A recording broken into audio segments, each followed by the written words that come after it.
Eh bien salut tout le monde, aujourd'hui on se retrouve pour une nouvelle vidéo et aujourd'hui je vais déballer une nouvelle souris que j'ai reçue aujourd'hui.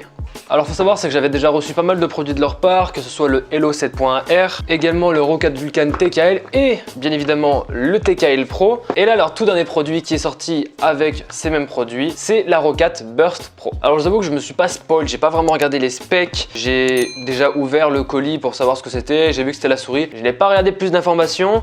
Déjà on peut voir déjà sur le packaging qu'on a des switches qui sont optiques, donc les meilleurs en termes de rapidité et surtout de durabilité. Donc on va pas avoir un système de mécanique en soi auquel justement ça va s'user à force de cliquer dessus. Là on va déjà avoir une durabilité beaucoup plus conséquente par rapport à des switches mécaniques. Alors au niveau de l'unboxing, on va avoir pas mal de petits trucs importants. Bon, on va avoir le guide d'installation et également 2 patins supplémentaires en PTFE, ce qui est vraiment un très bon point. Si au bout d'un moment on voit qu'ils commencent à s'user, qui sont déjà au bout de leur vie, on va pouvoir tout simplement les changer avec une assez grosse simplicité et vous allez voir dans tous les cas que c'est assez simple à changer. Et mis à part ça, dans le packaging on va juste avoir la notice et la souris en elle-même. Et c'est vrai que j'avais pas regardé à quoi elle ressemblait physiquement entre guillemets la souris. J'ai vu qu'il y avait plein de trous et je me suis dit c'est cool, c'est un peu comme par exemple la Xtrfy, ça peut être la MM710, la MM711, ça peut être comme par exemple l'impact de wireless de chez Asus ou bien même la Aerox de chez SteelSeries. Et là en fait, pas du tout. On a en fait tout simplement une souris qui est totalement classique, vraiment quelque chose de très simple. Et c'est vrai que ça fait plutôt bizarre. Donc déjà on va avoir un câble qui est assez flexible, tressé d'ailleurs, d'environ 1m80. Bon, je vous avoue que j'avais pas la doc donc j'ai dû sortir 1 mètre pour savoir combien il faisait, parce qu'à l'œil nu je vous avoue que je suis un peu une quiche. Déjà en termes de poids on va avoir vraiment une souris légère, mais je m'attendais vraiment à que ce soit plus lourd, que ça ressemble un peu plus à une Logitech par exemple, ou un truc comme ça, un truc qui reste quand même en main. Là j'avoue qu'elle est vraiment très légère pour une souris qui est totalement pleine. C'est vrai que je m'attendais déjà à ce qu'il y ait des trous. Ah, elle fait vraiment vide, comme s'il y avait rien du tout dedans. Ah, ça me perturbe. Bon, déjà, on va la brancher pour voir déjà ce que ça donne au niveau du rétroéclairage, parce que c'est vrai que ça me paraît bizarre. Enfin, ça m'a paru un peu bizarre que je vois pas de trou au niveau de cette souris. C'est vrai que ça m'a plutôt perturbé. Ah!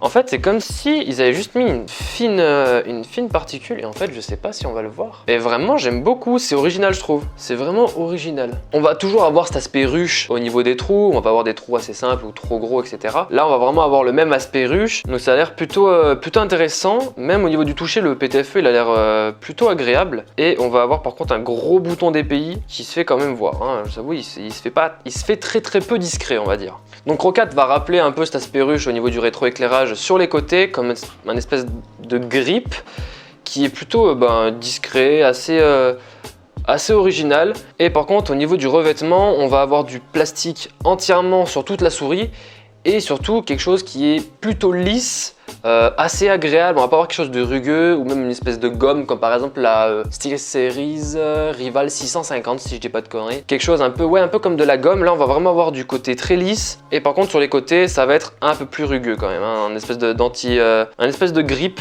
mais pas trop non plus prononcé pour vraiment que notre pouce ne bouge plus.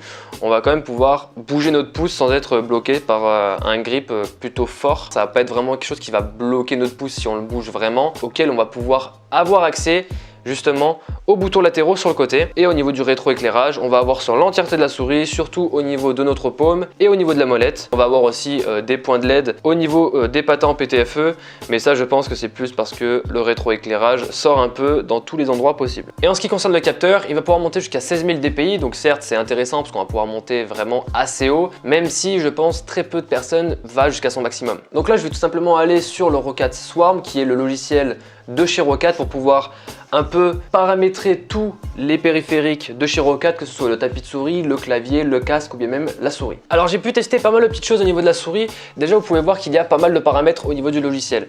Alors on va pouvoir modifier la vitesse de défilement au niveau de la molette. Là par exemple je suis allé sur la page Wikipédia de Toulouse et tout simplement j'ai pu défiler sur une échelle de 1 à 10, soit 1 le plus bas, donc c'est vrai que c'est très lent, et 10 va beaucoup plus vite, soit alors on a aussi une autre fonctionnalités auxquelles on va pouvoir descendre de une page par une page. Donc ça peut être vraiment intéressant si par exemple vraiment vous écrivez des tonnes et des tonnes de choses. C'est vrai que ça peut vraiment être un point plutôt intéressant si vous faites pas mal de traitements de texte ou des choses comme ça.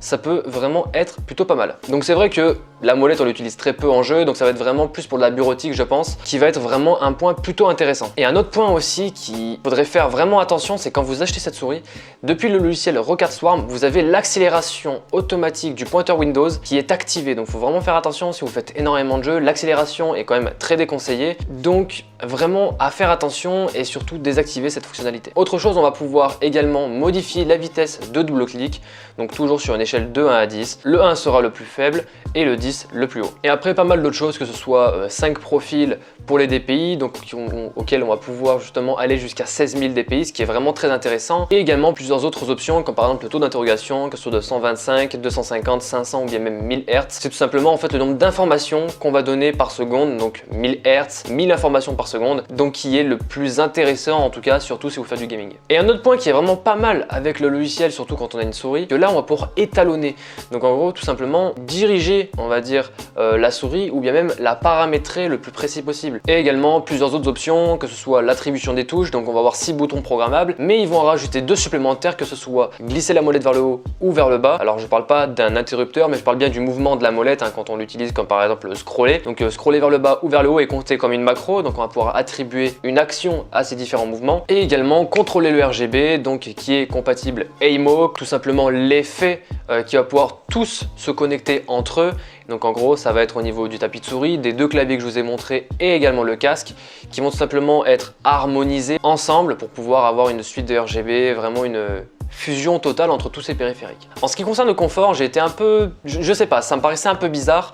Je trouve qu'au niveau de la paume, c'est vachement épais par rapport à la souris que j'utilise tous les jours. Après, je suis un peu le mauvais exemple parce que j'utilise la Pro Wireless de chez Logitech qui, elle, est vraiment ambidextre. Donc on va pas avoir en fait un côté plus épais ou quoi que ce soit, même si celle-ci est plus typée droitier vu que les boutons sont du côté gauche. Donc au niveau du pouce pour les droitiers. Et là, je la trouve vachement plus épaisse au niveau de la paume. C'est vrai que moi, j'aime pas trop, je préfère vraiment les souris qui sont droites, auxquelles il n'y a pas spécialement de changement au niveau de la paume, comme par exemple la Xtrfy Retro Edition, donc la M4 que j'ai présentée déjà sur la chaîne. D'ailleurs si vous voulez voir la vidéo, n'hésitez pas à aller la voir. Et bien tout simplement là ça ne change pas au niveau de la paume, donc c'est vraiment agréable à avoir en main. Et c'est vrai que là ça me dérange un peu, j'ai l'impression d'avoir une petite gêne au niveau du pouce.